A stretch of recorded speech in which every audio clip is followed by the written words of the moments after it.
नमस्कार, लोकतंत्र देख रहे हैं आप। मैं हूं आपके साथ नेहा दुबे। पश्चिम बंगाल की मुख्यमंत्री ममता बनर्जी ने केंद्र सरकार पर केंद्रीय एजेंसियों का गलत इस्तेमाल करने का आरोप लगाया है। साथ ही उन्होंने गैर बीजेपी नेताओं के साथ एकजुट होने की भी अपील की है। उन्होंने कहा कि गैर बीजेपी नेताओं को एकजुट होने की जरूरत है। उन्होंने बीजेपी के खिलाफ खड़े होने के लिए कई राज्यों के मुख्यमंत्रियों को पत्र लिखा और एक बैठक भी बुलाई। इसे विपक्षी एकजुटता की कवायद के तौर पर देखा जा रहा है। इससे पहले तेलंगाना के मुख्यमंत्री चंद्रशेखर राव ने भी विपक्षी एकता की कोशिश शुरू कर दी है। इसी कड़ी में उन्होंने शिवसेना नेता और उद्धव ठाकरे और साथ ही एनसीपी अध्यक्ष शरद पवार से भी मुलाकात की।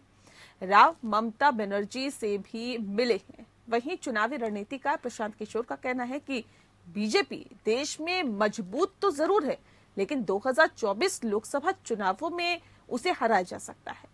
इसके लिए उन्होंने विपक्षी दलों के सामने एक फॉर्मूला भी पेश किया है, लेकिन ये सभी कोशिशें और कयास लगाए जा रहे हैं। वास्तविकता यह है कि बीजेपी नई ऊंचाइयां छू रही है और हाल के विधानसभा चुनावों में मिली जीत इस बात का सबूत है।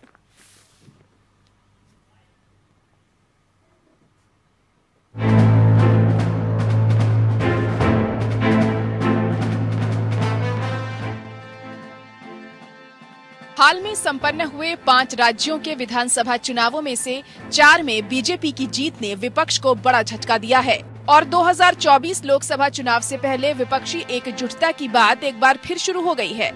पश्चिम बंगाल की मुख्यमंत्री और टीएमसी अध्यक्ष ममता बनर्जी ने बीजेपी पर केंद्रीय एजेंसियों के दुरुपयोग का आरोप लगाया है। इसी के साथ उन्होंने तमाम राज्यों के मुख्यमंत्रियों को पत्र लिखकर भगवा पार्टी का मुकाबला करने के लिए एकजुट होने को कहा है। उन्होंने केंद्रीय एजेंसियों पर राजनीतिक प्रतिशोध का आरोप लगाते हुए एक बैठक बुलाई है।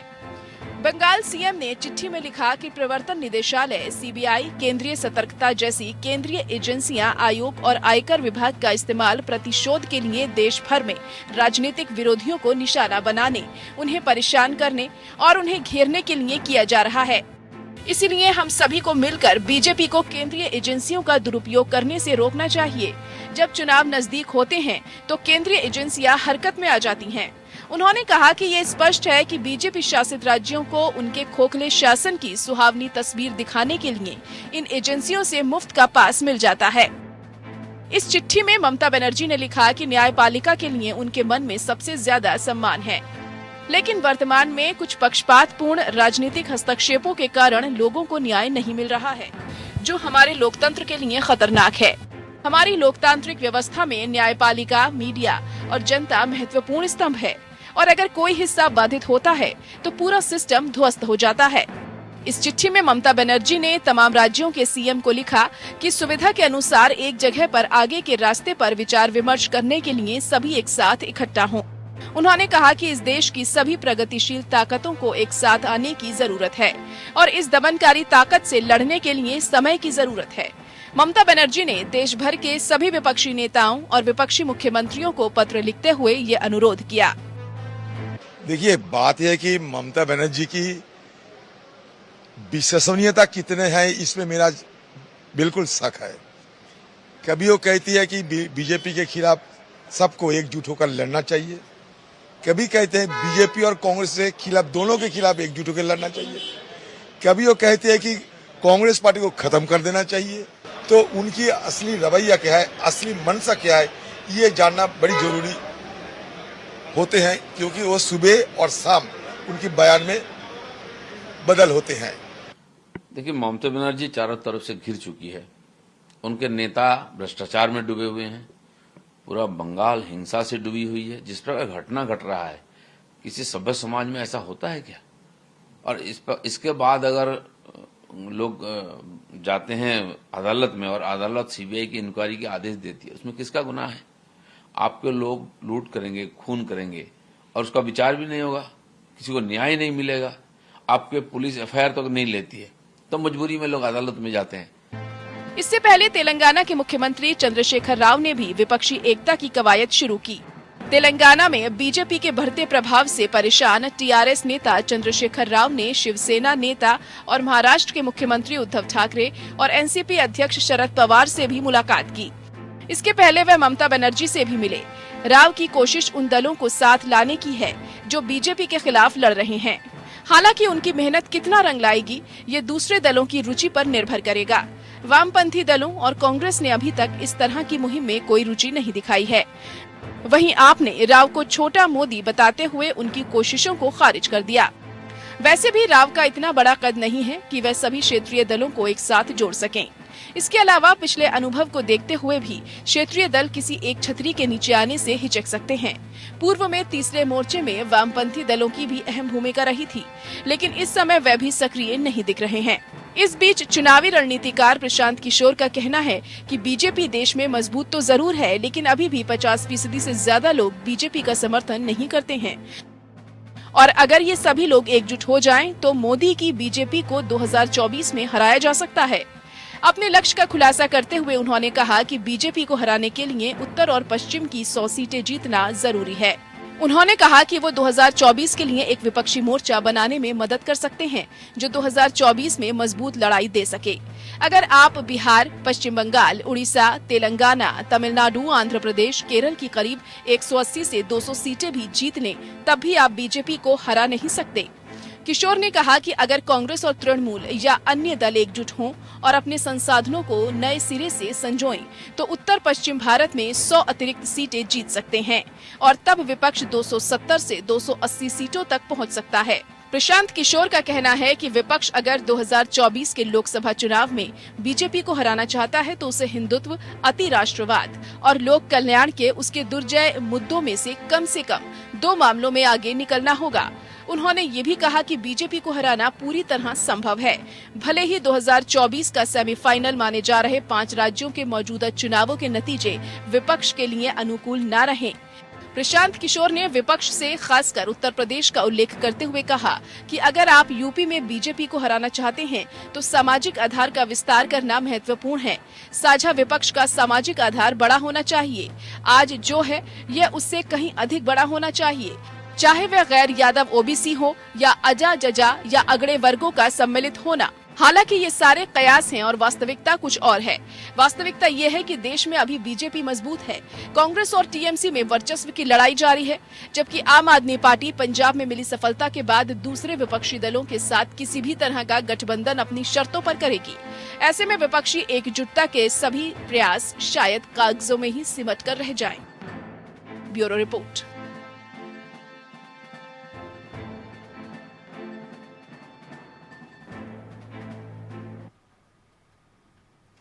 जी हाँ, तो हाल में हुए संपन्न 5 राज्यों के विधानसभा चुनावों में से 4 में बीजेपी ने बड़ी जीत हासिल की थी और विपक्ष को एक बड़ा झटका दिया था। और 2024 लोकसभा चुनाव से पहले विपक्षी एकता की एक बात शुरू हो गई है।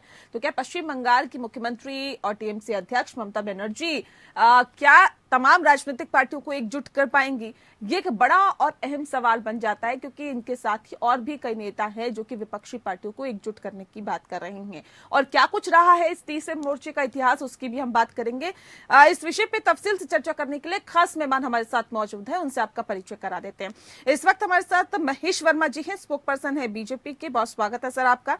अजय उपाध्याय जी हमारे साथ है, स्पोक पर्सन है कांग्रेस के, अजय जी बहुत स्वागत है। साथ ही रामप्रकाश पांडे जी हमारे साथ हैं, लीडर हैं टीएमसी के, पांडे साहब बहुत स्वागत है आपका। साथ ही साथ सर्वेश पाठक जी हमारे साथ हैं, पॉलिटिकल एनालिस्ट, आपका भी बहुत स्वागत है।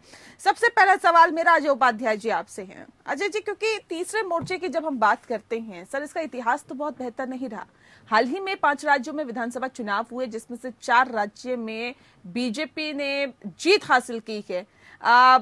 एक राज्य को छोड़ दे तो बाकी राज्यों में तो प्रचंड जीत कही जा सकती है। ऐसे में क्या वाकई संभव है 2024 की अगर हम बात करें, तीसरे मोर्चे का गठन एक विकल्प के तौर पर उभर के सामने आ रहा है कि जनता के? देखिए, उद्देश्य क्या है? अल्टरनेटिव पॉलिटिक्स यदि आपको देना है, वैकल्पिक राजनीति विपक्ष को देनी है, तो निश्चित तौर पे विपक्ष को एक मंच पे आना होगा, वैचारिक आधार पर भी और कार्यक्रम के आधार पर भी। लेकिन दुर्भाग्य से ये विपक्ष हमेशा बिखरा रहा और उसका लाभ निश्चित तौर पे रूलिंग पार्टी को होता रहा है। और आगे भी यदि ये परिस्थितियां रहेंगी तो अप्रत्यक्ष तौर पे बहुत सारे विपक्ष के लोग जो हैं भाजपा को मदद करेंगे। अब जैसे उदाहरण के तौर पे आप देखिए, टीएमसी गोवा में लड़ी, आम आदमी पार्टी उत्तराखंड में लड़ती है, लाभ किसको होता है और हानि किसको होता है?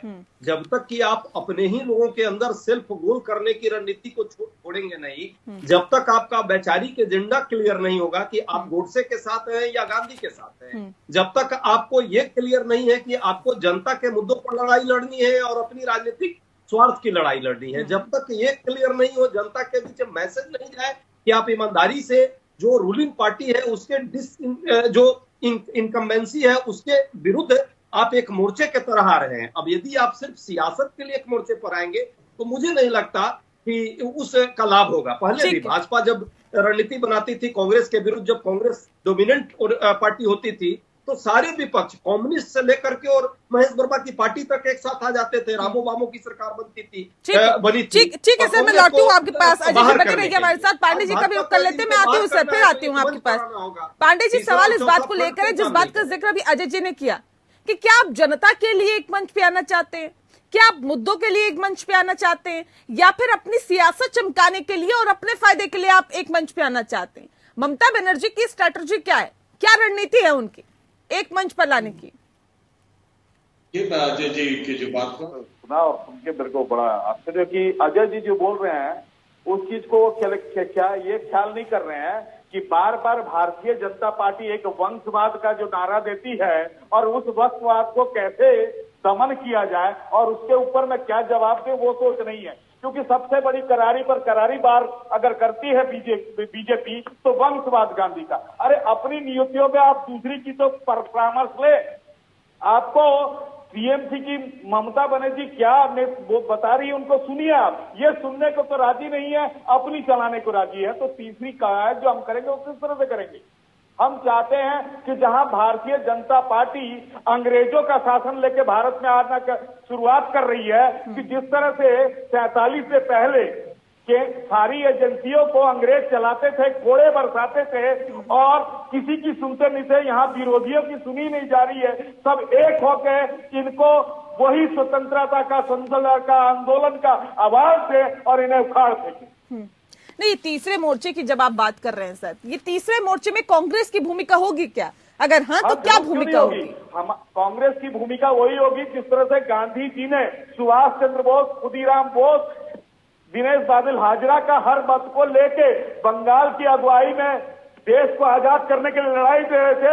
आज हम कांग्रेस को यही बताना चाहते हैं कि उसी तरह से लड़ाई हमें लड़नी है इनके विरुद्ध में, क्योंकि ये देश को बेचे जा रहे हैं और अंग्रेजों की तरह से हम पर गुलामी करना, हमें गुलाम बनाने की कोशिश कर रहे हैं। ठीक है, छोटी भूमिका में आने के लिए तैयार है क्या कांग्रेस? अजय जी देखिए, मैं तो पांडे जी की बात सुन रहा हूं और टीएमसी के ऑफिशियल प्रवक्ता तो है नहीं, तो इसलिए उनके बात पर मैं क्या प्रतिक्रिया दूं। लेकिन सच्चाई उनको भी स्वीकारना होगा कि लड़ाई किससे है। कांग्रेस से लड़ना है आपको या जो सांप्रदायिक ताकतें हैं उससे लड़ना है, जो जन विरोधी ताकतें हैं उनसे लड़ना है, ये तय करना होगा विपक्ष को। यदि कांग्रेस से लड़ना है तो लड़ते रहिए, भाजपा जीतती रहेगी। यदि आपको भाजपा से लड़ना है तो निश्चित तौर पे जहां आप मजबूत हैं वहां कांग्रेस आपको सहयोग देती है, जहां हम मजबूत हैं वहां आकर के झूठ में वोट कटवा मत बनिए, जो गोवा में आपने किया, जो उत्तराखंड में आम आदमी पार्टी ने किया। तो ये क्लियर है, स्पष्ट है। और यदि ऐसी रणनीति नहीं होगी, गोल आपका क्या है? मैं बार बार कर रहा हूं, लक्ष्य हम सबका क्या होना चाहिए? जब कांग्रेस से आप लड़ते थे सभी लोग, तो कम्युनिस्ट से लेकर के और आरएसएस एक साथ हो गई। लक्ष्य था उनको कांग्रेस हराना था।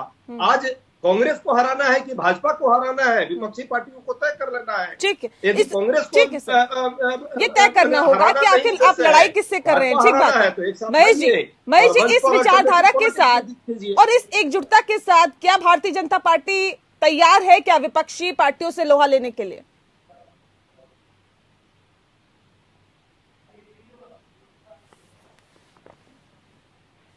महेश जी, आपकी आवाज नहीं मिल पा रही है जी। देखिए, ममता जी को अचानक ये एकजुटता क्यों याद आई? आज 10 महीने से उनको एकजुटता याद नहीं आई। और उनकी तालिबानी सोच पे कौन सा विपक्ष मोहर लगाएगा? हर रोज जो है दर्जनों लोगों को जिंदा जलाने का, पेट फाड़ने का, बहु बेटियों की इज्जत लूटने का, गुंडीजम करने का, जितना तस्करी और जितना नशीले पदार्थों का व्यवसाय है वो करने का, ये तमाम चीजों पे आज उनको ख्याल आ रहा है कि जब उनकी बात जब वो कहीं बेनकाब हो रही हैं या हत्याओं को लेकर हो या अपने घोटालों को लेकर है, तो विपक्षी दलों को वो चित पत्र लिख रही हैं कि आओ अब एकजुट हो जाए। और उससे भी बड़ी शर्मिंदगी की बात जो है अधीर जी के लिए है। और कांग्रेस पार्टी के विपक्ष के एक जिम्मेवार आदमी होते हुए और अपने आप को ये कह रहे हैं कि भाई हम जो है ममता ऐसा हमें समझती है इसलिए हम उसके साथ जो है खड़ा होने के लिए तैयार नहीं है, कि हमें मानती नहीं है, हमें खत्म करने की कोशिश कर रही है। कोई मुद्दा नहीं है, कोई कारण नहीं है, सिर्फ ममता ऐसा बोलती है इसलिए हम ममता के साथ नहीं। ये क्या मतलब हुआ? ये कौन से एक जिम्मेवार नेता के नाते ये इस तरह का बयान देने का मतलब क्या है? ये बेतुकी बयान का क्या मतलब बनता है? एक बात। दूसरी बात कि आप ये देखिए नेहा जी कि ये जो सारी कवायद है, ये जो सारी चीजें, सारी सोच जो बनती है, ये बीजेपी के खिलाफ क्यों? बीजेपी ने ऐसा क्या गुनाह? बीजेपी ने वहां लोगों को जला रही है, मार रही है, क्या कर रही है? अब रही बात की ईडी की, सीबीआई की या इनकम टैक्स की, तो वो क्या नारद चीट फंड घोटाला है उनका, नारदा का सुवेंदु अधिकारी इनके पास है, पेंटिंग घोटाला है, उनके अभिषेक का जो उनका भतीजा है उसकी रंगरेलिया है, उसकी अयासी भरी जीवन है, जो लूटपाट का एक पूरा गैंग है वहां पे, बाहर से आते हुए पैसे हैं, वहां केंद्र सरकार का कोई विधि विधान लागू नहीं है, वहां हाई कोर्ट पे उंगली उठा रही है, संविधान को मानने के लिए तैयार नहीं है, केंद्र की कोई योजना पश्चिम बंगाल में लागू करने के लिए तैयार नहीं है। तो जो विपक्षी दल उनके साथ आज जुड़ेगा, क्या वो इस बात के लिए जवाबदेह नहीं होगा? ठीक है। क्या वो इस चीज के लिए बीजेपी उससे पूछेगी नहीं? और पॉइंट किया जो टीएमसी को कहीं वहां काउंटर करती है या कोई भी पार्टी हो, वो उससे पूछेगी नहीं, उसको आईना नहीं दिखाएगी। ठीक है सर, मैं लौटती हूँ आपके पास। पांडे जी, मैं पाठक जी का रुख करूं, उससे पहले आप एक जवाब दे दीजिए। क्या कांग्रेस को भी पत्र लिखा गया है क्या पश्चिम बंगाल की मुख्यमंत्री ममता बनर्जी की तरफ से? देखिए, वो हमारी मुख्यमंत्री है, मुख्यमंत्री ने सभी दलों को लिखा है, जितने भी सेकुलर दल हैं। कांग्रेस को लिखा है या नहीं लिखा, मुझे इतना बताइए। कांग्रेस को लिखा है। अजय उपाध्याय जी, कांग्रेस के पास किसी तरह का पत्र आया है क्या ममता बनर्जी की तरफ से? मुझे अधिकृत तौर पे तो सूचना नहीं है, हो सकता है उन्होंने लिखा भी हो, क्योंकि सभी विपक्षी दलों को यदि वो संबोधित करना चाहती हैं तो। लेकिन महेश वर्मा जी का जो एक शब्द था, बस 10 सेकंड मुझे दे दीजिए। मैंने शुरुआत ही की है कि वैचारिक आधार पर साम्यता और कार्यक्रम के स्तर पर भी एक सहमति, यदि जब तक ये नहीं होगी तब तक कोई भी विपक्षी एकता या कोई भी दल का कोई कार्यक्रम नहीं हो सकता। और जनता को अल्टरनेटिव पॉलिटिक्स में आपको देना पड़ेगा, एक स्पेस देना होगा, यदि ऐसा कुछ चाहते हैं तो। ये सच्चाई है, 2000 के बाद से जो राजनीति बदली है, यूपी और एनडीए के फोल्ड में ही रहकर तीसरे मोर्चे का कोई अस्तित्व नहीं है, न वो कोई सफल होना है, दीवा स्वप्न है, जिसको देखना है देख ले, और भाजपा को जिताना है तो ऐसा काम कर। ठीक है पाठक जी, क्या इस विचारधारा के साथ अभी तक तो यही स्पष्ट नहीं है कि क्या कांग्रेस और टीएमसी साथ आएगी नहीं आएगी, बिना कांग्रेस के क्या इस गठबंधन को आगे बढ़ता हुआ देख सकते हैं? और पहली बात ये भी कि तीसरे मोर्चे का सर इतिहास क्या रहा है और क्या इसका कुछ भविष्य आप देख पा रहे हैं क्या? देखिए नेहा जी, सबसे पहली बात कि तीसरे मोर्चे में जो भी घटक दल होंगे शामिल, वो सारी क्षेत्रीय पार्टी के जो नेता हैं, उसमें उन क्षेत्रीय पार्टी के जो सुप्रीमो है, जैसे ममता बनर्जी जी हो गई, उनका अपना ये है कि वो प्रधानमंत्री पद के लिए दावेदार मानती हैं अपने आप को। इससे पहले 2019 के लोकसभा इलेक्शन के रिजल्ट से एक दिन पहले तक हमने देख लिया था चंद्रबाबू नायडू की भाग दौड़ तीसरे मोर्चे को संगठित करने के लिए। तो जैसे इन्होंने बोला अजय जी ने अभी कि जो जितनी भी ये पार्टी है, ये क्या मतलब देश के लिए चुनाव लड़ना चाहती या अपने लिए चुनाव लड़ना चाहती, ये यहाँ पे वही है तीसरे मोर्चे का गठन। ये अपने फायदे के लिए तीसरे मोर्चे का गठन करना चाहती थी। पहले कभी मायावती जी थी, उत्तर प्रदेश से लोकसभा में ज्यादा सीटें जीतती थी तो वो कभी ख्वाब देखती थी प्रधानमंत्री पद के लिए, तीसरे मोर्चे की कवायद करती थी। उसी तरह अभी ममता बनर्जी देख रही है कि यहाँ पे आप देखिए 2019 में उनको बंगाल से कितनी सीटें मिली है, 22 सीटें मिली है, टोटल सीटें 42 है। तो वो ये देख रही है कि ठीक है विधानसभा में उनका बम्पर ये रहा, मतलब लैंडस्लाइड विक्ट्री की, तो वो देख रही है 24 में भी यही दोहराया जाएगा और फिर उनको अगर 42 में से 40 सीटें मिल जाए, मैं एक एग्जाम्पल दे रहा हूं, तो वो प्रधानमंत्री पद की दावेदार और एक तीसरा मोर्चा का गठन हो सकता है। लेकिन ये कभी भी नहीं हो सकता। ठीक है। इसलिए नहीं हो सकता कि इसमें हर पार्टी का अपना अलग महत्वाकांक्षा है। आम आदमी पार्टी के जो सुप्रीमो है अरविंद केजरीवाल, वो अलग महत्वाकांक्षी भावना उसमें है। टीएमसी की अलग महत्वाकांक्षी भावना है। चेन्नई आप देख लीजिए, तमिलनाडु में डीएमके की अलग महत्वाकांक्षा है। पांडे जी, क्या वाकई एक ख्वाब पालेंगे ममता बनर्जी प्रधानमंत्री बनने का, और क्या ये ख्वाब कुछ टूटता हुआ नजर आया गोवा में विधानसभा चुनावों के बाद? क्योंकि जिस तरह का हाल टीएमसी का रहा, बड़ी शिद्दतों के साथ, बड़ी मुद्दतों के साथ चुनाव लड़ा था वहां पर टीएमसी ने, ओथ दिलवाई गई थी, शपथ दिलवाई गई थी कि जी हमारे साथ जो सहयोगी दल है वो कहीं नहीं जाएंगे। आपके सहयोगी तो वहां पर सरकार बनवा रहे हैं। कैसे आप विपक्षी एकता को एकजुट कर रहे हैं? कैसे लेके आएंगे एक मंच पे सर? देखिए, मैं अपनी बंगाल की पृष्ठभूमि से जोड़ते हुए कुछ शब्दों को, तो सर फिर बंगाल तक ही सिमट के रहिए ना, फिर गोवा की, मणिपुर की, उत्तर प्रदेश की, उत्तराखंड की बातें मत करिए ना। हमने एक आवाज, हमारी मुख्यमंत्री ने एक आवाज दी है, जिस तरह से नेताजी सुभाष चंद्र ने आवाज दी था, तुम हमें खून दो हम तुम्हें आजादी देंगे। आज हमारी मुख्यमंत्री ममता बनर्जी ने भी वही आजाद दिया है कि तुम हमारा साथ दो, हम तुम्हें इस सांप्रदायिक दल से आजाद। न्याय जी, मैं इनका विरोध करता हूँ। ये नेताजी सुभाष चंद्र बोस जैसे पवित्र आदमी से एक हत्यारी ममता बनर्जी की तुलना ना करें। आप किस जगह आप बोल रहे हैं? अगर आप तुलना मत करिए, इस तरह की लैंग्वेज का इस्तेमाल मत करिए पाठक जी, इस तरह की लैंग्वेज का इस्तेमाल मत करिए, ये गलत तरीका है। बनर्जी की तुलना ना करें। संवैधानिक पद आप आदमी को जिंदा भाषा की सीमाओं को मत लांघिए सर, ये उम्मीद नहीं करते आप लोगों के साथ। नहीं, लोगों को न्याय नहीं मिल पा रहा है, जो हमारे लोकतंत्र के लिए खतरनाक है। हमारी लोकतांत्रिक व्यवस्था में न्यायपालिका, मीडिया और जनता महत्वपूर्ण स्तंभ है, और अगर कोई हिस्सा बाधित होता है तो पूरा सिस्टम ध्वस्त हो जाता है। यानी कि अगर आपकी सरकार है तो वहां पे जो पूरा सिस्टम है वो ध्वस्त हो चुका है। इसके लिए ममता बनर्जी को ही अब आगे आना पड़ेगा। ममता बनर्जी ही लोकतंत्र को बचा सकती है, ममता बनर्जी ही इस देश को बचा सकती है। सर, इस तरह की बातें अगर इस चिट्ठी में लिखी गई है, ये बताता है कि केंद्र सरकार बेहतर तरीके से शासन देने में नाकाम साबित हो रही है। बिल्कुल, उन्होंने सही बात लिखी है, और जो उन्होंने लिखा है उससे ये साफ जाहिर होता है उन्होंने इस चीज को एक्सेप्ट कर लिया कि इस राज्य में जो है आज के डेट में ना न्यायपालिका है, ना कार्यपालिका है, ना कोई विधि है, ना व्यवस्था है, ना संविधान है, ना विधि है, ना विधान है, ना कानून का राज है। वहाँ एक गुंडा राज है। एक पूर्ता, एक निर्मम बनर्जी नाम की महिला जो है, ममता के नाम से तो आप ये समझ लीजिए कि आदमी को ऐसा लगता है कि जैसे इस नाम पे कोई गाली हो।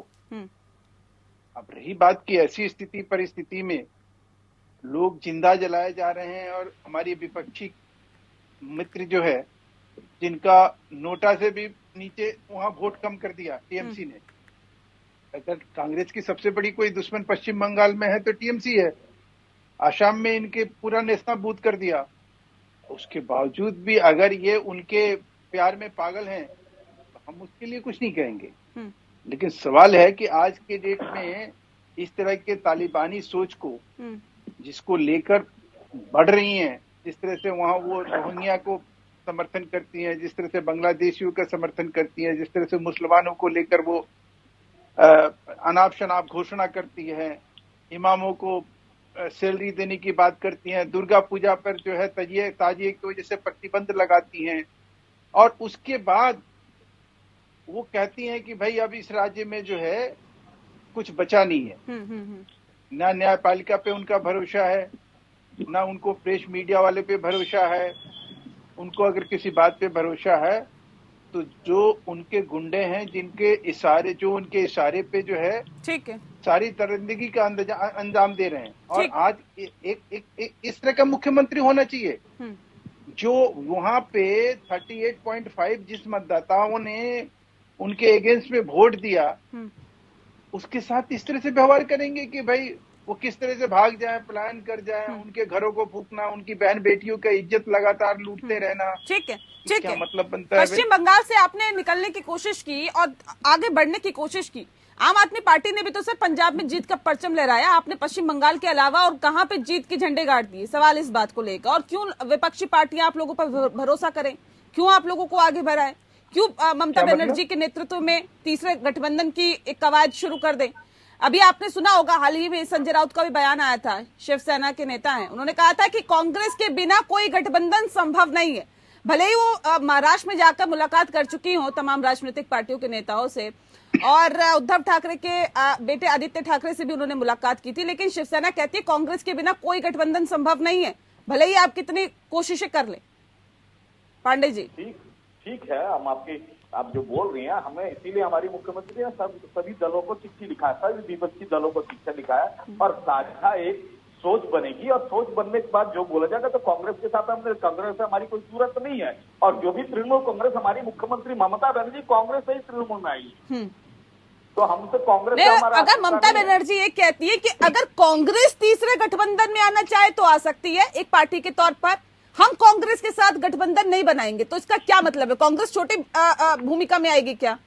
नहीं, ऐसा कुछ भी हमारा नहीं है। हमारे कुछ मत है, उसको वो स्वीकार करें। तो यूपीए गठबंधन में आप लोग शामिल होना चाहते हैं, इसका मैं ये मतलब निकालूं? हाँ, हमारा कुछ, भाई हमारे भी तो कुछ मत है जिसको माने हो। अगर मतों पर मतभेद खत्म हो जाएंगे तो यूपीए गठबंधन में आप लोग शामिल हो जाएंगे, तीसरे मोर्चे की इज्जत छोड़ देंगे।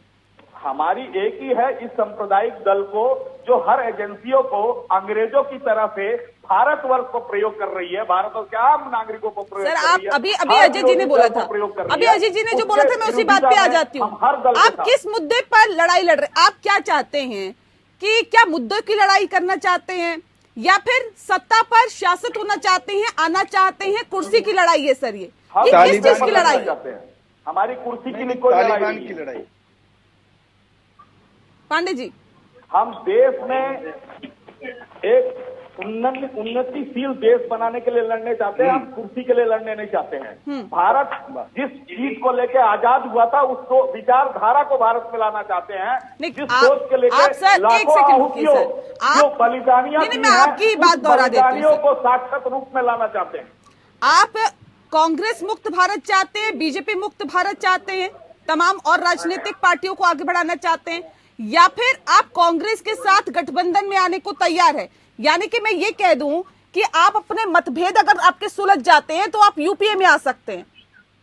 हम हर सेकुलर के साथ, हर सांप्रदायिक दलों को छोड़ के बाकी जितने भी सेकुलर हैं उनके साथ जाने के लिए तैयार हैं। सर, आप क्या बोल रहे हैं? आप खुद समझिए उस चीज को। खैर, अजय उपाध्याय जी, अजय जी किस तरह से इसे देखते हैं? क्योंकि देखिए, कई ऐसे राजनीतिक गठबंधन है जो ये समझते हैं कि देखिए कांग्रेस के बिना कोई भी गठबंधन संभव नहीं है। अगर हमें भारतीय जनता पार्टी को बढ़ने से रोकना है तो हमें यूपीए को स्ट्रांग करना होगा, यूपीए को आगे बढ़ाना होगा और कांग्रेस के साथ गठबंधन को मजबूत करना होगा। इसे आप किस तरह से देखते हैं? कह रहे हैं कि तमाम और चीजें ठीक है, लेकिन उसके बावजूद भी हम यूपीए में आने के लिए वो तैयार नहीं है। नेहा जी, दो बातें हैं, जैसा कि प्रशांत किशोर जी ने भी कहा है और ये सच्चाई भी है कि भाजपा अपराजय नहीं है, पहली बात। और ऐसा नहीं कि आजाद शत्रु है, उसके भी शत्रु हैं, वैचारिक शत्रु हैं, महंगाई शत्रु है, बेरोजगारी शत्रु है, जनता के मुद्दे शत्रु हैं। और इन मुद्दों पर यदि हम देखेंगे तो 58 से 60% लोगों ने वोट भाजपा को नहीं दिया है, 40 से 42% ही वोट मिले हैं भाजपा को। पश्चिम और जो पूर्वी भारत है, या यूं कहें कि हम पश्चिम भारत का और दक्षिण भारत के जो क्षेत्र हैं जहां पे अभी भी भाजपा चाह कर भी वो अपनी जगह नहीं बना सकती, वहां पे भी वैचारिक आधार है। अब जरूरत है कि विपक्ष एक मंच पर आए, ईमानदारी से मंच पर आए, मुद्दे तय हो और वैचारिक आधार हो, व्यक्ति के अहंकार की लड़ाई बंद हो। जहां तक बात अभी महेश वर्मा जी ने ममता जी के लिए कहा कि वो निर्मम ममता हो गई है, मैं कहता हूं जब आपके साथ होती हैं तो ममतामयी ममता होती हैं, वही ममता जी रही है तो ममतामयी होती थी। तो ये तो अपने सुविधा के हिसाब से आप शब्दों का चयन करते हैं और राजनीतिक पार्टियां भी सुविधा के हिसाब से चयन करती है। मुझे लगता है अपनी सुविधा को छोड़कर जनता की सुविधा किसमें निहित है, सभी पार्टियों को इसको ख्याल रखना होगा, विशेष करके विपक्ष को रखना होगा। कांग्रेस से लड़ना है, हम लड़ लेंगे बाद में, जैसे भाजपा भी पहले लड़ते लड़ते यहाँ तक आई है, आपस में मिलती रही है। जो भाजपा कम्युनिस्ट पार्टी के साथ अलायंस कर सकती थी, क्या आज बाकी विपक्ष को कांग्रेस से क्या आपत्ति है? टीएमसी की बात है, निश्चित तौर पे पांडे जी ने कहा टीएमसी नाम ही है तृणमूल कांग्रेस, कांग्रेस से निकली हुई एक हमारी शाखा है, हम जानते हैं इस बात को। लेकिन वैचारिक तौर तो सर आपके साथ आने के लिए तैयार नहीं है ना, आपको वैचारिक आधार पे वही मैं आगे बढ़ाने के लिए तैयार नहीं है। अभी तो आपने कहा कि नुकसान किया, वोट कटवा पार्टी बन के साबित हुई। 10 सेकेंड, मैं वही कह रहा हूँ कि जब आपका वैचारिक आधार आप खो देते हैं तो आपके लिए फिर सत्ता की लोपसा होती है, किसी पार्टी के लिए हो सकती है। हम गांधी के विचारधारा पे ही आगे चल रहे हैं और उसी पर चलते रहेंगे। अब आपको स्वीकारना है कि आप वोटसेवादियों को हराना चाहते हैं, गांधी को अपनाना चाहते हैं, की बात, लेकिन तेलंगाना के मुख्यमंत्री चंद्रशेखर राव ने भी विपक्षी एकता की कवायद शुरू की थी, जहां आज से 70 साल पहले थी, आज है और आगे 70 साल बाद भी वही रहेगी। वैचारिक आधार पर गांधी नेहरू के विचारधारा के आधार पर आगे चलेगी और हम उसके वाहक होंगे एक सिपाही की हैसियत से। जिस पार्टी को सांप्रदायिक शक्तियों को तो खत्म करना है, गोडसे को हराना है, उसको एक साथ आना होगा। और जो राजनीति बदली है, ये केंद्र में यदि बड़ी पार्टी नहीं रहेगी, चाहे भाजपा केंद्र अलायंस में रहे या कांग्रेस केंद्र अलायंस में रहे, यूपीए और एनडीए, तो ये दिवा स्वप्न है कि हम तीसरा मोर्चा और चौथा मोर्चा बना लेंगे। क्या ऐसा संभव है? उत्तर प्रदेश की अगर हम बात करें, अगर विपक्षी एकता आएगी तो सभी को एकजुट होना पड़ेगा। उत्तर प्रदेश में अखिलेश और मायावती को भी एक मंच पे आना पड़ेगा। अगर हम पश्चिम बंगाल की बात करें तो पश्चिम बंगाल में पश्चिम बंगाल की मुख्यमंत्री टीएमसी की जो सुप्रीमो है ममता बनर्जी, और लेफ्ट को भी इकट्ठे आना पड़ेगा। तो क्या ये संभव है? क्या आपको संभव होता हुआ दिखाई दे रहा है क्या कि अगर बीजेपी को रोकना है तो फिर सभी एकजुट आए? देखिए, ये कहीं से भी संभव नहीं है। मैंने कहा ना कि सब महत्वाकांक्षी के शिकार हैं। और रही बात बीजेपी की, तो बीजेपी को ये समझना पड़ेगा कि देखिए, चाहे कहीं भी राज्य में वो गठबंधन कर सकते हैं, 2-3 ऑपोजिशन पार्टी उनको हराने के लिए, तो बीजेपी के पास कोई विकल्प नहीं है 2024 के लिए। एक ही विकल्प है कि उनके जितने भी राज्य में सरकार है, उनके जितने एमएलए एमपीज हैं, उनको अहरनिशं राज्य की और देश के विकास के लिए काम करना पड़ेगा। और इसी मूल मंत्र को लेके वो आगे बढ़ सकते हैं। अगर वो जीत के उन्माद में रह जाएंगे तो उनको हार का सामना करना पड़ सकता है। अगर आप केसी राव की बात कर ले, तो मैंने कहा ना कि सबकी अपनी अपनी महत्वाकांक्षा है। देखिए, बात हो, आपने पहले भी ईडी और सीबीआई, अरविंद केजरीवाल भी सर दो राज्यों में सरकार बना चुके हैं, एक तो दिल्ली में ही, इसे राज्य ही कहेंगे हम। चलिए, अगर पंजाब की बात करें, वहां पे भी सरकार बन गई। आपने ठीक बोला, लेकिन उनकी भी महत्वाकांक्षाएं बढ़ रही होगी। अब महत्वाकांक्षा बढ़ रही है ना। हमने पहली बार देखा था 2014 के चुनाव में अरविंद केजरीवाल नरेंद्र मोदी जी के सामने खड़े हो गए थे जीतने के लिए। तो वो उनका भी कहीं ना कहीं, वो दिल्ली जो एक मतलब समझिए, वहां पे उनके पास पावर नहीं है। पंजाब एक फुल फ्लेज राज्य उनके पास आया है, और किनके नाकामियों के कारण आप और जो अकाली दल थे, उनका साम्राज्य ओवर हो चुका था 2017 में ही, कांग्रेस की नाकामियों के कारण। कांग्रेस ने उनको जो थाली में सजा के पंजाब राज्य दे दिया। अगर वहां पे समस्या थी तो अकाली और बीजेपी को हरा के कांग्रेस आई थी। तो ये जो समस्या है, कांग्रेस पार्टी को भी है, कांग्रेस पार्टी भी जिम्मेदार है। सजा के दे दिया था सर, कैसी बात आप कर रहे हैं? बंगाल में कांग्रेस पार्टी ने ममता बनर्जी को फ्री दे दिया। वहां पे उन्होंने कॉन्टेस्ट ही नहीं किया। जहां पे उनको लगता है कि वो जीत नहीं पाएंगे, तो वो वहां पे चुनाव में जोड़ी आजमाइश नहीं लगाते हैं। रही बात की अपोजिशन में यूनिटी आ पाएगी कि नहीं आ पाएगी, यह कहना बहुत ही मुश्किल है, क्योंकि सबके सब अपने महत्वाकांक्षा के शिकार हैं। स्ट्रेटेजी हमारी देते हैं कि वो कांग्रेस और हमारी बता रहे हैं कि जहां हार जाएंगे वो हो जाएंगे। अरे बंद करिए अपना ये तमाशा, कम कीजिए। ये भाई साहब 2019 में देख चुके हैं। आपकी जो भाषाएं आप बोलना क्या चाह रहे हैं? स्टेट इलेक्शन और लोकसभा इलेक्शन अलग होता है, और बीजेपी को भी कहीं ना कहीं सोचना पड़ेगा कि अगर वो हिंदू हित की बात करती है तो उसको सांप्रदायिक कहा जाता है, लेकिन बाकी ठीक है पाठक जी, ठीक है पांडे जी, ठीक है सर, ठीक है पाठक जी, रुक जाइए। किस तरह से हिंदू हित की बात करते हैं ये बताइए। राम के नाम को बेचना हिंदू हित हो गया? राम के नाम को बेचना आपके कब से? पाठक जी आप ये बोलिए, ठीक है करने लग रहा था कि हम राम को, पांडे जी पांडे जी धैर्य रखिए सर, धैर्य रखिए थोड़ा सा, इस तरह से मत करिए प्लीज, ऐसे नहीं होता है। ठीक है, फ्रंट कभी भी फलेगा फूलेगा नहीं जब तक आप रहने दीजिए, आप अपने में रहिए, भले जो चापलूसी कर रहे हैं वो चापलूसी का खाते रहिए। ठीक है सर, ऐसे मत करिए, महेश एक जी एक को करके सिर बात। में दर्द होने लगा, इस ध्यान तरह- रखिए, आप सिर में दर्द हो रहा है, इतना आप लोग ध्वनि प्रदर्शन कर रहे हैं। देखिए ऐसा मत करिए कि दूसरे गेस्ट के सर में दर्द होने लगे, इस तरह की चीजें मत करिए प्लीज। मुझे कहिए उस तरह से डिबेट में बैठ के चापलूसी ना करें। पाठक जी ठीक है महेश जी, ठीक है सर, देखिए मुझे आप लोगों की आवाज बंद करवानी पड़ेगी, ठीक है, ऐसा मत ब्राह्मण का करिए। नाम मैं इसलिए बोल रहा हूँ, ब्राह्मण को जानता हूँ, जनेऊधारी हूँ, कोट बोलेगा, कोट बोलेगा, कुल बोलेगा, कहाँ का ब्राह्मण हूँ वो बोलूंगा मैं, वो ठीक है, अच्छी बात है, आप ब्राह्मण है तो ठीक है ना, रुकिए ना, धैर्य रखिए। पाठक जी आवाज बंद कर दीजिए, पैनल में दोनों की। एंकर से ठीक लेके है, आवाज बंद कर 4 दीजिए। ब्राह्मण है, छोड़ दीजिए। बहुसंख्यक आज अल्पसंख्यक मैं हूँ। धर्म की बात मत करिए सर, ठीक अकेले है, रुक महेश जाइए। वर्मा जी अल्पसंख्यक में है यार। महेश जी, इस बीच चुनावी रणनीतिकार प्रशांत किशोर का कहना है कि बीजेपी देश में मजबूत तो है, लेकिन अभी भी 50% से ज्यादा लोग ऐसे हैं जो बीजेपी का समर्थन नहीं करते। उन लोगों को अपने साथ लाने की जरूरत है ताकि बीजेपी को हराया जा सके, और ऐसा नहीं है कि ये संभव नहीं है, ये संभव है। देखिए, लेकिन नेहा जी, प्रशांत किशोर का जो कहना है वो सिर्फ लफाजी से इस तरह से आप बीजेपी को नहीं हरा सकते। बीजेपी को हराने के लिए आपके पास विजन और रीजन होना चाहिए। राजनीतिक गिरोह और राजनीतिक गैंग और अपने आप को सुभाष चंद्र बोस और अपने आप को भगत सिंह घोषित करने से देश की जनता खुश नहीं होनी। आपके एपीएन के दर्शक भी सोचते होंगे कि यही विपक्ष हाथरस, लखीमपुर या मध्य प्रदेश या बीजेपी रूलिंग शासित राज्यों में कहीं कोई छोटी सी भी घटना घट जाती है, ये सब बिल से बाहर निकलते हैं। कोई सम्मान वापसी के लिए आता है, कोई कहता है कि इस देश को हम छोड़ रहे हैं, हिंदू शूर्ण हो रहे हैं, कोई कुछ कहता है, कोई कुछ कहता है। ये सारे गैंग वार जो है ये शुरू हो जाते हैं। आज ये मौन और सन्नाटा इनके बीच में क्यों पसरा है जब जिंदा आदमी वहां जलाए जा रहे हैं? किसकी आपने बात सुनी? नहीं, आपने इससे पहले कहा कि हवाई बातें करने से कुछ नहीं होता सर। प्रशांत किशोर को प्रशांत किशोर बनाने वाला कौन है, बताइए ना। ये वो लोग नहीं है जो इस देश की राजनीति को बदलने की सोच लेकर चुनावी रणनीतिकार किसने बना दिया सर? विजन है और कोई रीजन है।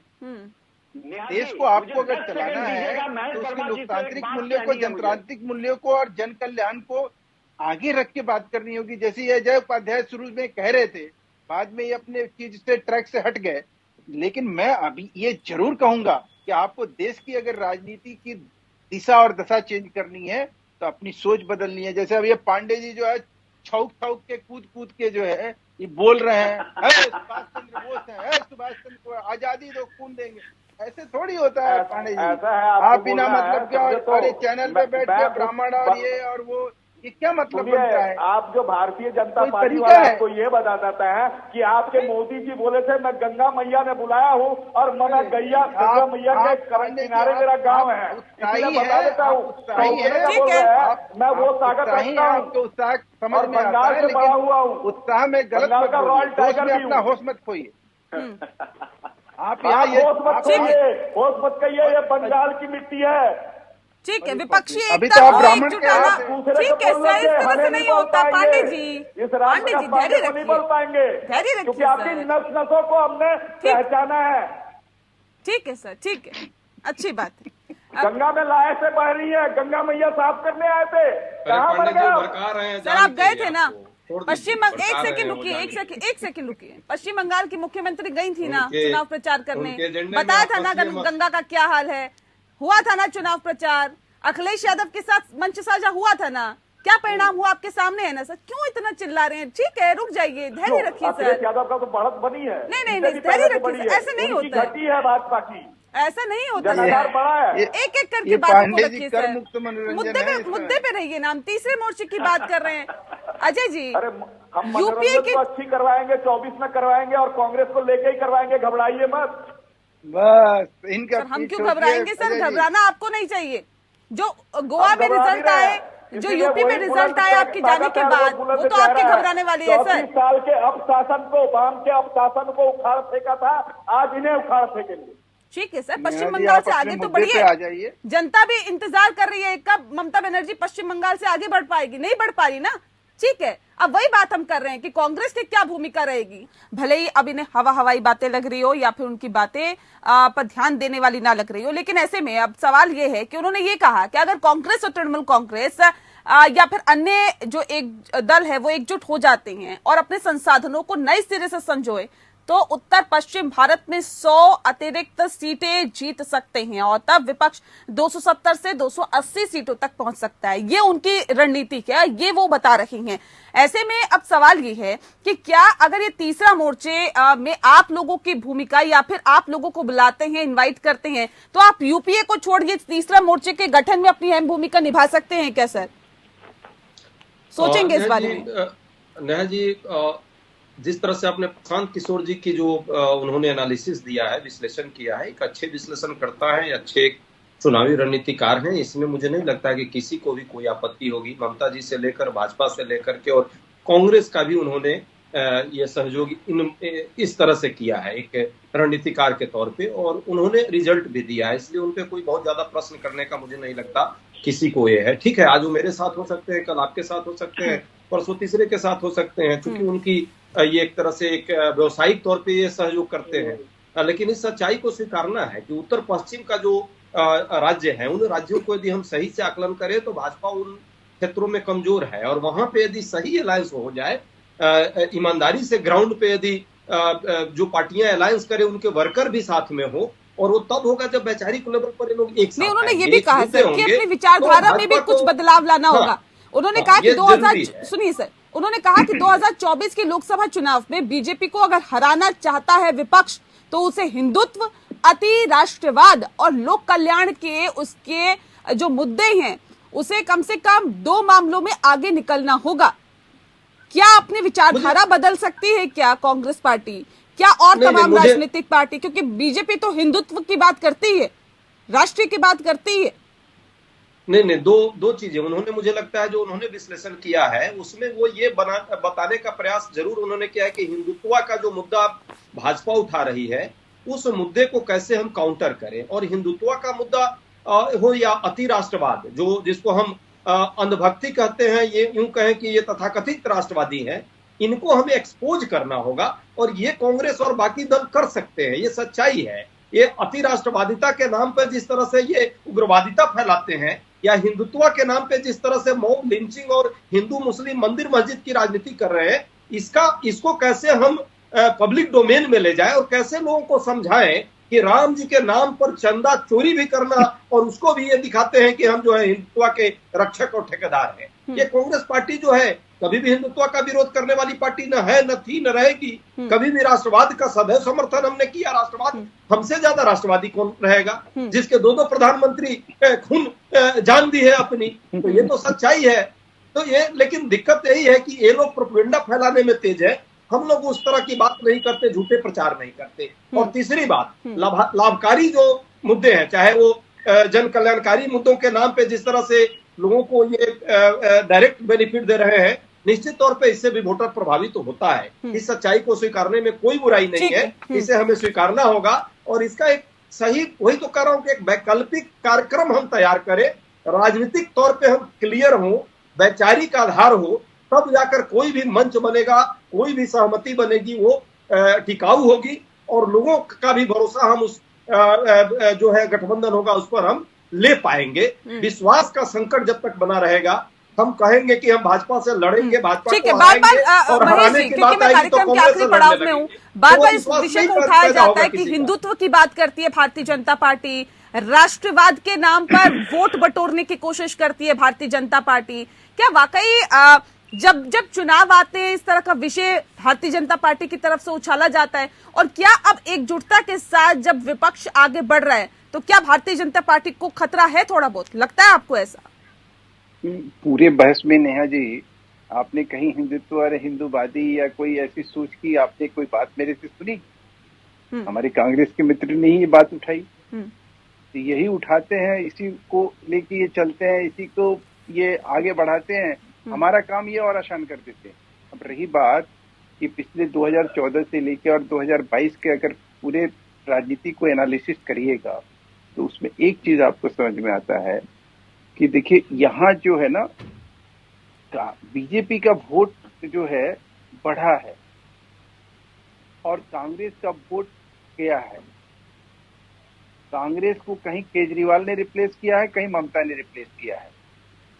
और ये कांग्रेस की जो है, जो नेतृत्व है, जो वहाँ नेतृत्व का व्यक्तित्व है, जो इनकी सोच है, जो इनकी समझ है, जो इनकी नीति है, वो पतन, वो जो इतना उसका जो पतन है, उसका जो एक माने आप ये समझ लीजिए कि वो कहीं किसी भी तरह से राजनीतिक जो अपेक्षा है या जनापेक्षा है उसके अकॉर्डिंग नहीं है। उसका जो लाभ कहीं मिला है वो कहीं ममता को मिला है, कहीं केजरीवाल को मिला है।